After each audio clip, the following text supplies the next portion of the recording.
Salutare dragilor, ce mai faceți? Eu sunt Valentin Istrate și astăzi vreau să vă învăț ceva care cred că o să vă ajute foarte, foarte mult. Și astăzi, în timp ce editam acest cadru, această selecție, de fapt, am ajuns la acest cadru cu această biserică. Și am rămas așa uitându-mă lung la el. După cum vedeți aici, sunt foarte, foarte multe cabluri electrice care încurcă extrem de mult. Nu poți să lași așa un cadru niciodată, mai ales dacă vrei să fie de portofoliu sau dacă vrei să-l pui într-un album. Deci este exclus să lași aceste fire de curent electric aici. O să ziceți, bă, a venit Valentin acum să ne învețe pe noi să scoatem un fir dintr-o fotografie. Ei, o să vă învăț acum cum să le scoateți pe toate firele deodată și în mai puțin de 10 secunde. De fapt, ăsta este rolul tutorialului, ca să vă ajut cu un sfat care să vă prindă bine și să vă economisească timpul. Ok, cum facem asta? În primul rând, evident că trebuie să mergem cu acest cadru în Photoshop, pentru că în Lightroom nu prea avem ce face mare lucru.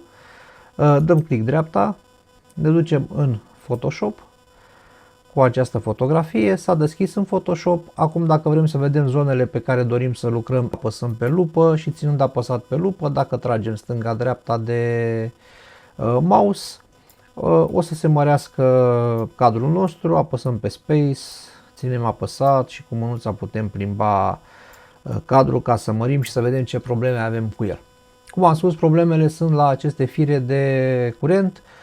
Metodele vechi, standard, pe care le știm toți, gumița, Spot Healing Brush Tool-ul, putem să tragem cu gumița și să încercăm să scoatem așa, putem să facem și mai mic cerculețul, dacă apăsăm pe acoladele pătrate, spre stânga să micșorează, spre dreapta să mărește și să încercăm să scoatem așa, vedeți ce se întâmplă, da, unde sunt fire multe, este muncă de chinez bătrân ca să poți să le scoți de aici.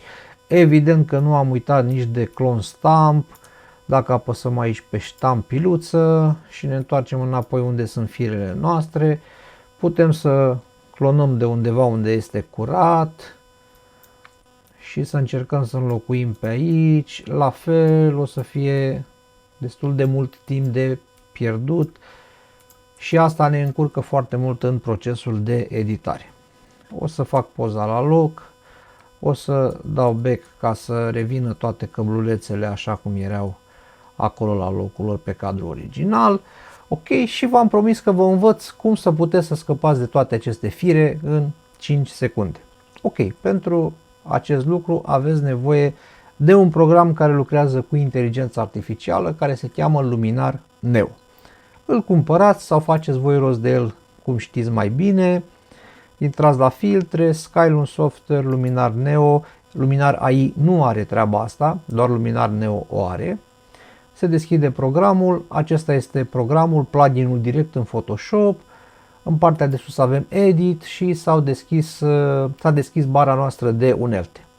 Chiar aici avem Erase și o săgețică, dacă dăm click pe ea, se deschide această fereastră de dialog unde avem un buton magic care se cheamă Remove Power Lines. Ce înseamnă asta? Asta înseamnă că dacă apăsăm acest buton, o inteligență artificială va analiza cadrul nostru, va identifica toate firele de curent care sunt în cadru, va analiza pixelii din jurul lor și va elimina în câteva secunde firele de curent, înlocuind pixelii în așa fel încât să nu se cunoască de unde au fost scoase. Pare prea frumos să fie adevărat, nu? Haideți să vedem dacă funcționează. Apăsăm butonul. Inteligența artificială analizează acum cadrul nostru și în câteva momente se întâmplă magia. Voilà! Deci avem în câteva secunde un cadru curat, fără niciun fir de curent, fără nimic care să ne deranjeze.